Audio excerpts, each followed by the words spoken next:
Olá a todo mundo de qualquer lugar deste ou de outro mundo, muito prazer, sejam todos muito bem-vindos porque neste vídeo eu vou falar sobre um dos maiores mistérios do mundo da música contemporânea. Afinal, por que tantos artistas talentosos e de rápida ascensão ao estrelato morreram tão jovens, especificamente aos 27 anos de idade? Pode até ser uma sinistra coincidência, mas por envolver tantos artistas em um período de tempo relativamente pequeno, historicamente falando, é algo que provoca muitas especulações entre os fãs. E o que não falta é teoria para o que hoje se chama de o Clube dos 27. É intrigante mesmo, então é por isso que para hoje é o que tem.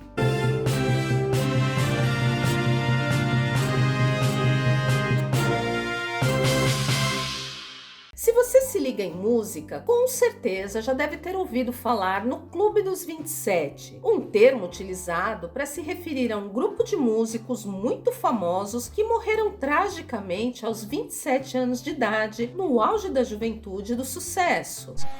Estrelas que brilharam muito e se apagaram depressa. Pode até ser apenas uma infeliz coincidência, mas alguns fatos curiosos acabaram elevando essa história a um status de lenda moderna, mexendo com as emoções e a imaginação de fãs de várias gerações em todo o mundo. E o que não falta é teoria sobre isso. A dificuldade em lidar com a fama, o abuso do álcool e das drogas estiveram por trás da morte de várias estrelas da música. E olha só que coisa estranha, em um período de 7 décadas, 7 grandes astros internacionais morreram aos 27 anos, compondo o chamado Clube dos 27. Robert Johnson, Jimi Hendrix, Janis Joplin, Brian Jones, Jim Morrison, Kurt Cobain e Amy Winehouse.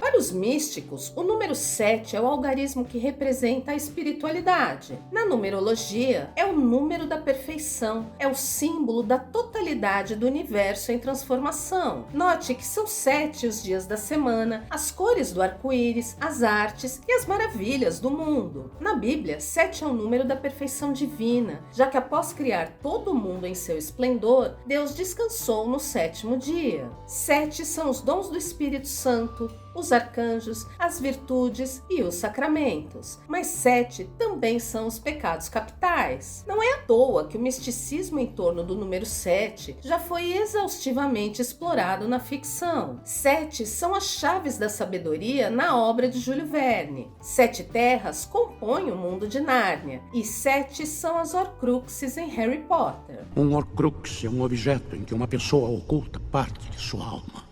E não podemos deixar de lembrar que principalmente 7 são as notas musicais. É esse tom místico, repleto de simbologia, que permeia a história do Clube dos 27. E eu vou te mostrar tudo isso aqui.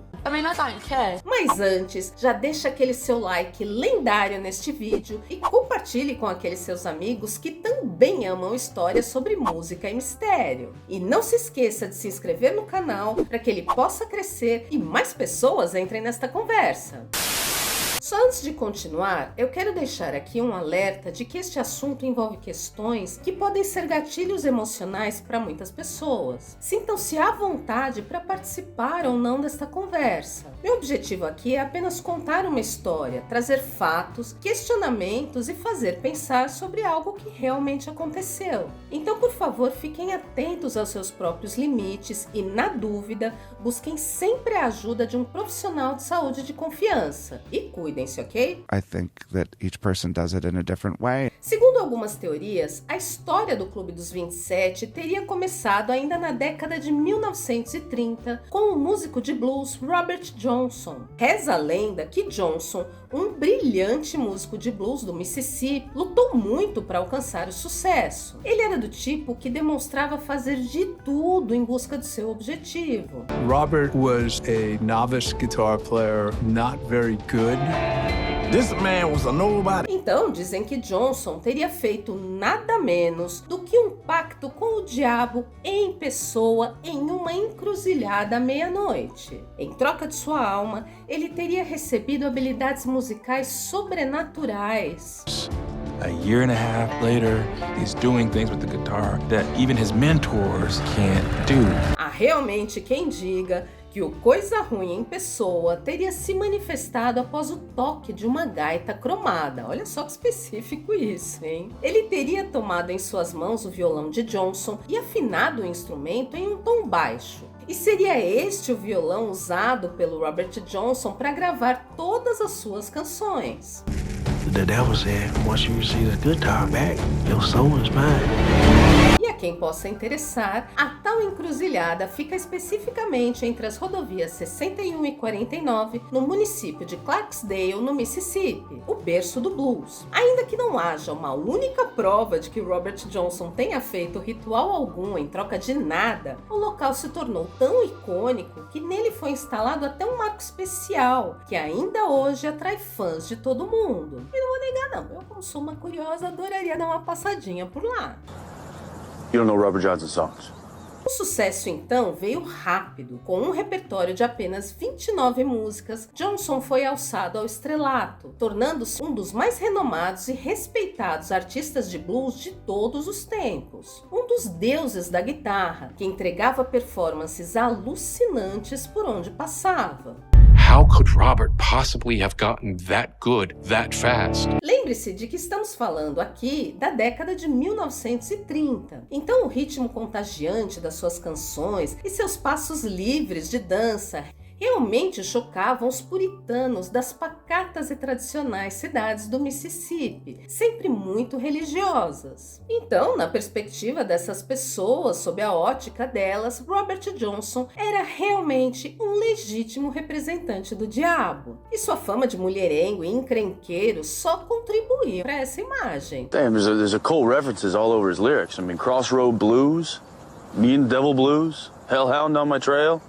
Mas, como bem sabemos, um pacto com o diabo nunca acaba bem. E em 1938, durante uma apresentação no bar Three Forks, em Greenwood, no Mississippi, Johnson bebeu uma boa dose de uísque envenenado com estricnina. Acredita-se que a bebida teria sido preparada e servida pelo próprio dono do bar, porque o músico teria flertado com a mulher dele. Desconfiado por toda a situação e o climão tenso instalado entre eles, Sonny Boy Williamson, companheiro de banda de Johnson, teria alertado o músico para não beber o uísque. Mas ele não deu atenção ao amigo e, afrontoso, bebeu sim, e bebeu com gosto, muito. He let his arrogance go too far. Só que Robert Johnson não morreu diretamente pelo envenenamento logo em seguida ao ocorrido. Ele conseguiu sobreviver, mas enfraquecido, acabou contraindo uma forte pneumonia e morreu somente 3 dias depois, em 16 de agosto de 1938. Para o povo supersticioso da cidade, o diabo teria vindo cobrar a dívida de Johnson e levado sua alma.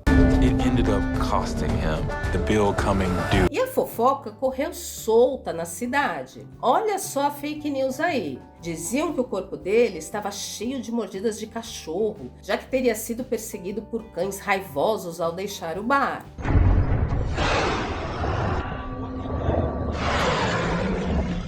E muitos nem acreditavam que ele teria morrido pela pneumonia não, e afirmavam que ele teria morrido mesmo era de sífilis, resultado de sua vida promíscua. Outros iam além e juravam que ele havia sido vítima de um ataque por arma de fogo, sendo que nem há registros nem testemunhas de nada disso. Story goes that he died choking on his own blood. He was hallucinating and muttering about big evil dogs. Mas, como em sua certidão de óbito está escrito apenas que ele faleceu sem assistência de um médico, a causa foi dada como incerta.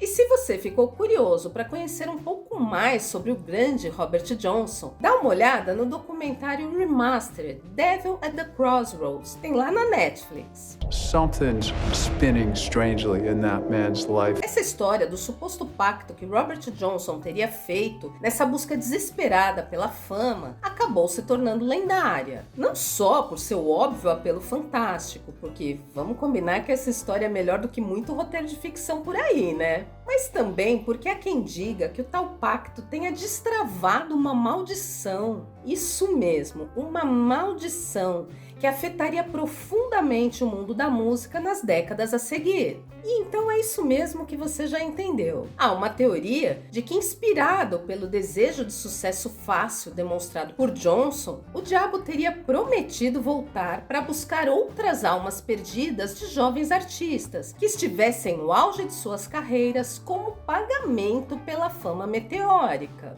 E seja qual for o demônio, ele voltou para cobrar. Pois é, o pessoal gosta de uma boa fanfic. E quem não gosta, não é mesmo? E as estrelas, teoricamente escolhidas pelo diabo, a gente já conhece bem. Todos eles personagens de biografias intensas, meteóricas e dramáticas. Na história do rock, astros marcantes que morreram jovens formam o famoso Clube 27.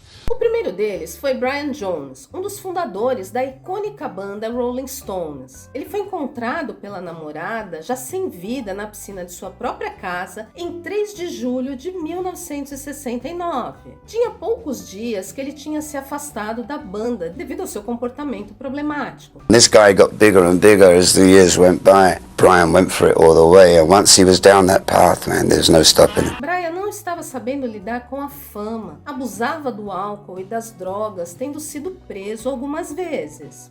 The future as a Rolling Stone is very uncertain. My ultimate aim in life was never to be a pop star.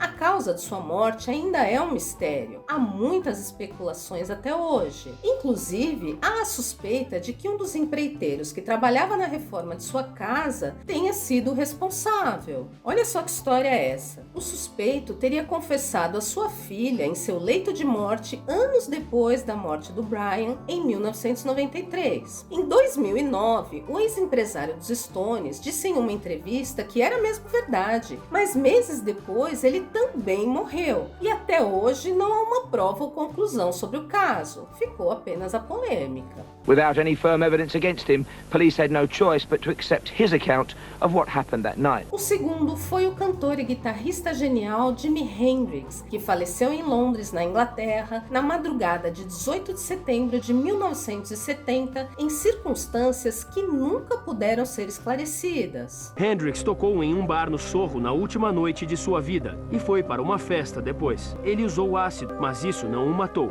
Ele havia ido a uma festa na noite anterior e de lá foi para o hotel onde estava hospedado em Notting Hill. A namorada dele, Monica Denneman, afirmou em seu depoimento que ele havia tomado 9 comprimidos de remédio para dormir, uma dosagem 18 vezes maior do que a recomendada pelos médicos. Ele deve ter pego os comprimidos e eles não devem ter feito efeito logo como ele pensava, e aí ele tomou mais. Mas Mônica só teria percebido isso depois, quando foi olhar a quantidade de remédios que eram de uso dela. O médico legista John Bannister concluiu que a causa da morte de Hendrix teria sido asfixia no próprio vômito, que continha enorme quantidade de vinho tinto e remédios para dormir. E então, portanto, ele já estava morto quando a ambulância chegou ao local. Mas Mônica afirmava publicamente que ele ainda estaria vivo quando foi levado para o hospital. Já os policiais e paramédicos que o socorreram declararam que quando chegaram ao hotel não havia ninguém no quarto além do próprio Hendrix caído. Mônica afirmou para a polícia que teria saído apenas para comprar cigarros. Anos depois, olha só que coisa triste, Mônica tirou a própria vida. Ela sempre foi atormentada pelas últimas horas de vida dele,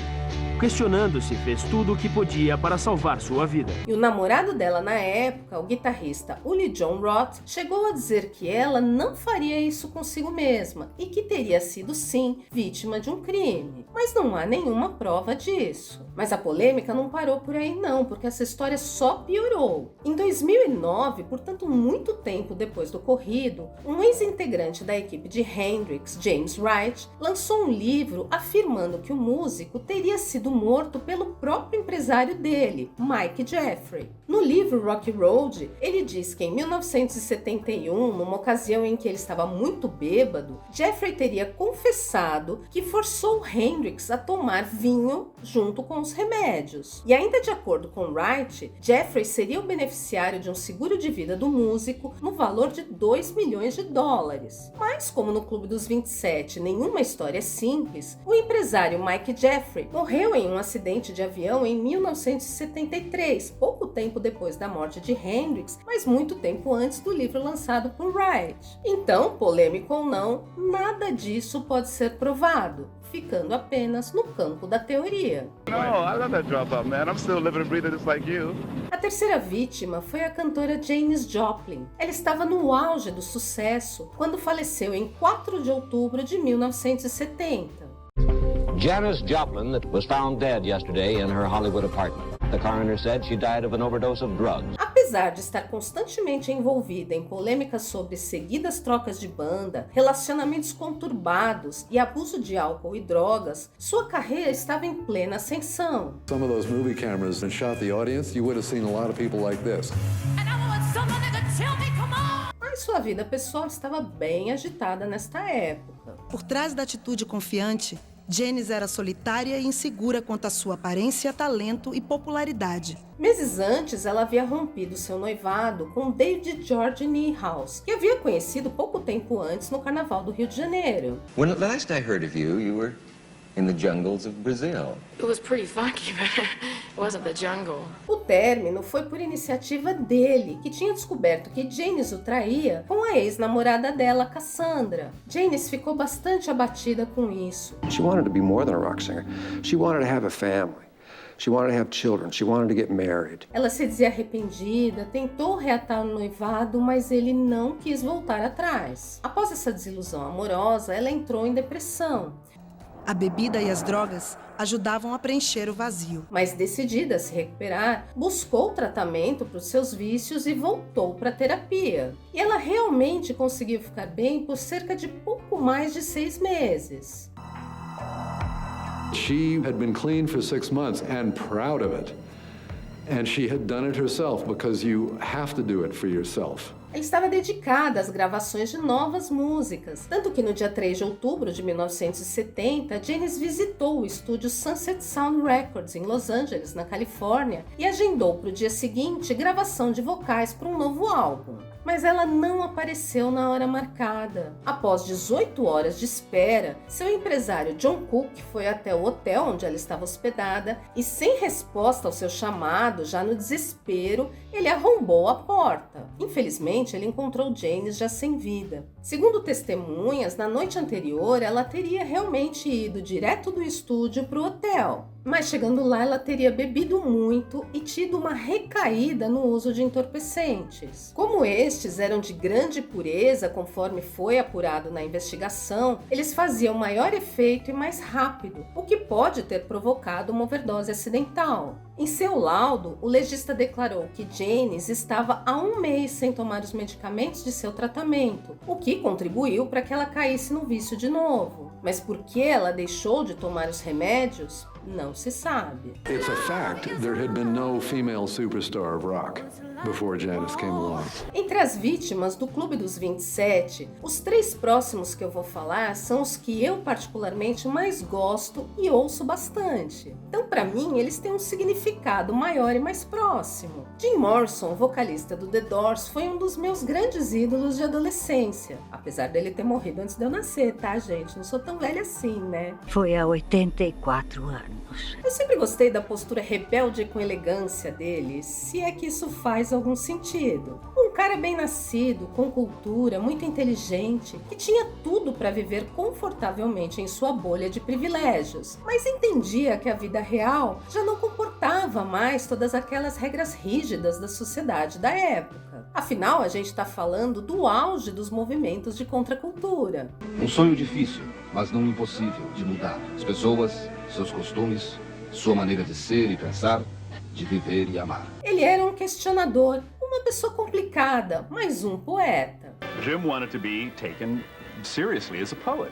E como ele era bonito, pelo amor de Deus! Um ícone fashion, ainda que de forma involuntária, até hoje, sem dúvida. E aqui só um comentário aleatório, um achismo meu. É engraçado que quando a gente olha fotos de bandas dos anos 60 e 70, hoje parece tudo uma cafonagem sem fim, umas roupas exageradas, cabelos com cortes estranhos, uns bigodões, umas costeletas. Mas Jim Morrison nunca parece cafona. Nunca. Muito pelo contrário. Eu sinceramente acho que o estilo dele ainda hoje é cool.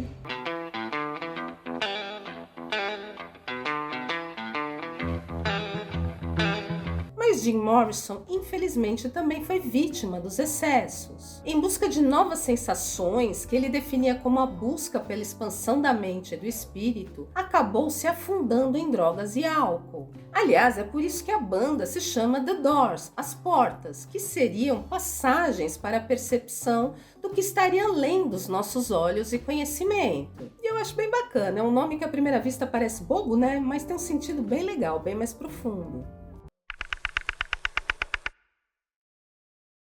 Morrison se entregava aos excessos e perdia o controle com frequência. Aparecia nas gravações embriagado, subia ao palco chapado, vivia se envolvendo em conflitos com a polícia durante os shows. Ele chegou a ser preso por desacato à autoridade, por perturbar a paz, por resistir à prisão e por performar uma exibição indecente e imoral. Uma vez ele foi preso durante um show, foi levado do palco diante do público que protestava, mas ele acabou sendo liberado rapidamente, depois que ele pagou uma fiança de $7.500, o que hoje seria cerca de R$35 mil. Mas o mais bizarro é que dizem que ele tinha esse valor na carteira. Olha só que loucura isso. Sei lá se é verdade, né? Mas fica aí a informação. He was not a showman, he was a shaman. He was possessed, man. The guy was possessed by a vision, by a madness, by a rage to live. Mas é vida real que a gente tá falando, né? E a situação ficou insustentável. Nem seus companheiros de banda aguentavam mais seu comportamento imprevisível. Ele então decidiu se afastar por um tempo e viajou para Paris com a sua namorada Pamela Curson. Pamela was pushing Jim into being a poet and going to Paris and getting him out of rock and roll in Hollywood. Ele parecia estar bem naquela época, com melhor qualidade de vida, mas em 3 de julho de 1971, Pamela o encontrou já sem vida na banheira do hotel onde estavam hospedados. The death of another rock musician was disclosed today. Jim Morrison, 27 years old, lead singer of The Doors. Acredita-se que ele tenha sido vítima de overdose, mas como não foi realizada a necrópsia, que não era obrigatória para esses casos naquela época, não se sabe com certeza o que realmente aconteceu. His manager said Morrison died 6 days ago in Paris, either of a heart attack or pneumonia. Mas se você quiser conhecer um pouco mais sobre Jim Morrison, dá uma olhada no filme The Doors, de 1991, em que Val Kilmer traz uma interpretação incrível dele.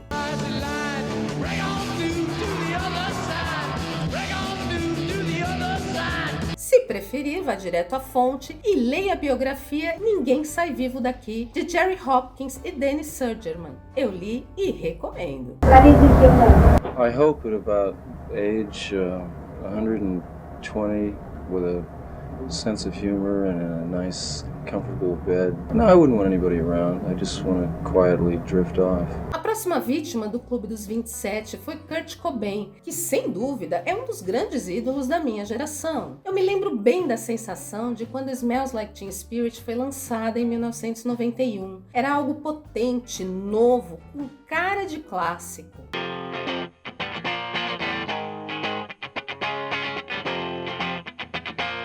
O Nirvana era a grande promessa de renovação do rock, mas logo todo mundo já percebeu o processo de autodestruição em que Cobain se afundou. The Los Angeles Times reported on Wednesday that Nirvana was breaking up and that Cobain was planning to undergo drug rehabilitation. Apesar de ter alcançado imenso sucesso rapidamente após o álbum Nevermind, que é incrível, icônico, ele estava visivelmente fragilizado. Ele fazia shows bastante alterado e parecia até meio alheio ao mundo. Eu até já contei aqui que eu pude assistir o show do Nirvana aqui em São Paulo no Hollywood Rock em 1993. E só posso dizer que foi uma das coisas mais tristes que eu já vi. Deprimente mesmo.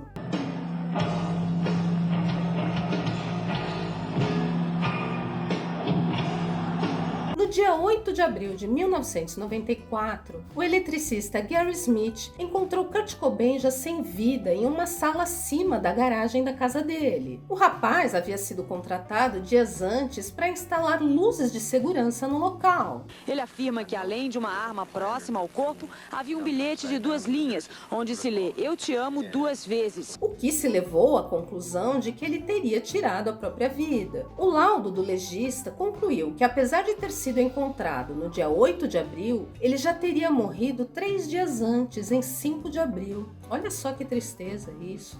Cobain, who was 27, had reportedly been missing for several days. Muitas teorias sobre o que realmente teria acontecido com Kurt Cobain surgiram. Algumas bem mirabolantes, acho que até muito cruéis, como se houvesse uma grande conspiração para acabar com ele. But you know that people think that. I don't think very many people think that. I think you're talking about a very vocal minority of assholes.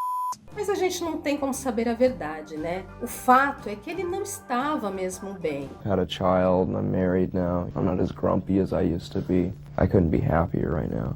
E por fim, temos que lembrar da maravilhosa Amy Winehouse. Eu sou fã demais dessa cantora britânica icônica por sua voz, interpretação, entrega e estilo, muito estilo. Tudo nela era incrível e na minha playlist sempre tem Amy Winehouse. Mas apesar de toda a consagração que havia conquistado ao longo de 2007 e início de 2008, sua ascensão internacional coincidiu com um período muito conturbado de sua vida pessoal. Amy foi emagrecendo demais, aparentando grande abatimento e passou a comparecer a eventos e entrevistas completamente embriagada. Teve um show que ela cantou apenas uma música aos trancos e barrancos, deixou o palco e nem voltou mais. I'm the last. Listen. Neither, I suppose. But suas apresentações eram cada vez mais difíceis, difícil até de ver. A artista chegava a ser vaiada por sua postura decadente no palco. A saúde de Amy não estava nada bem. Ela inclusive chegou a ser diagnosticada com o estágio inicial de efisema pulmonar, o que é bastante grave.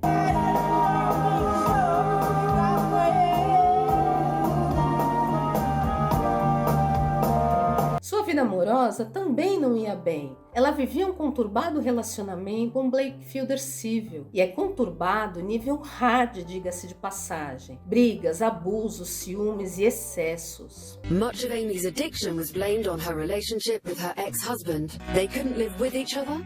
And they couldn't live without it. Para piorar a situação, toda a trajetória dramática da cantora era amplamente pelos tabloides de fofoca. Lover's relationship with Blake Fielder Civil. The addiction, the self-harming, the distraught parents. Ela era constantemente exposta em situações vexatórias, flagradas por paparazzi que a perseguiam incansavelmente em uma busca cruel por novos escândalos. Um pesadelo, principalmente para alguém que já estava física e emocionalmente bastante fragilizada. People know that I don't really do what I'm told to do.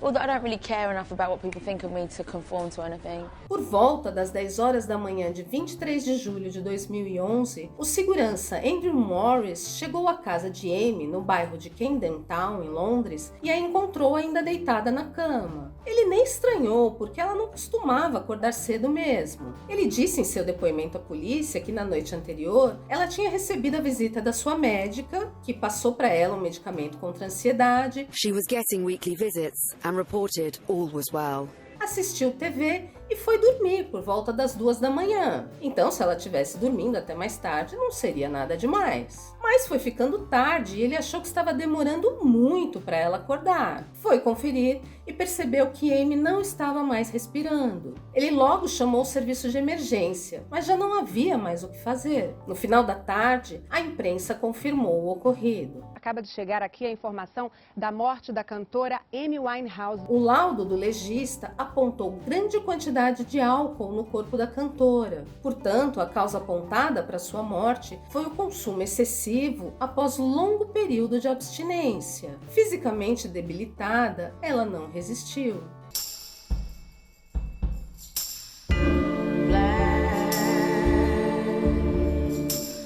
Do Clube dos 27, inflamada pela estranha coincidência dos fatos, é vista como um mito moderno sobre os perigos que envolvem a busca desesperada por sucesso, como o vazio existencial, os prazeres efêmeros e a solidão. Dores emocionais que levariam a vícios e excessos mortais.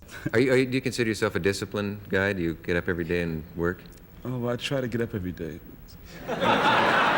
Também é uma prova dolorosa de que a tragédia é absurdamente rentável no mundo da arte. É estranho como as pessoas têm uma curiosidade mórbida pela desgraça alheia, e isso rende dinheiro. I mean, I don't care, do you know what I mean? It's today's papers, it's tomorrow's fish and chips paper, isn't it? Um artista envolvido em uma história dramática, meteórica e misteriosa sempre se torna uma marca altamente lucrativa para quem fica por aqui como detentor dos direitos autorais do legado deixado por ele. Surrounded by friends in high school? They laughed me out of class, out of town, and out of the state. Isso vale para qualquer tipo de arte, não é só na música não. E para artistas de diferentes épocas, dá uma observada aí que você vai ver isso. Pensando friamente, esse é o lado mais cruel disso tudo. I didn't want to influence anybody, you know? O fato é que essa história, apesar de estranha e explorada quase que como uma lenda, pode ser vista como um lembrete trágico da fragilidade da vida e da inevitabilidade da morte, mesmo entre os mais jovens e talentosos, que mesmo que disponham de grandes recursos financeiros. The mood I get from most of it is kind of a heavy, kind of a sort of gloomy feeling. E isso não é lenda, é vida real. Musicians, especially young cats, you know, they get a chance to make all this money and they say, wow, this is fantastic. And like I said before, they lose themselves and they forget about the music itself. E para hoje é o que tem. We didn't take enough time. We didn't prepare ourselves enough to have as much control as we wanted to, you know? Seja muito bem-vindo ao nosso canal, puxa uma cadeira e entra na conversa. Comenta aí se você já tinha prestado atenção na história do Clube 27 e nas teorias sobre ele. E me fala, o que você acha disso tudo? Me conta aqui que eu quero saber. Agora aproveita, curte este vídeo, porque eu sei que você gostou, se inscreve no canal e compartilhe. E não se esquece de ativar o sininho aqui embaixo para receber as notificações e a gente poder se encontrar mais vezes por aqui. Meu nome é Ana Bernardinelli, eu tô indo, mas eu volto. Beijo, tchau!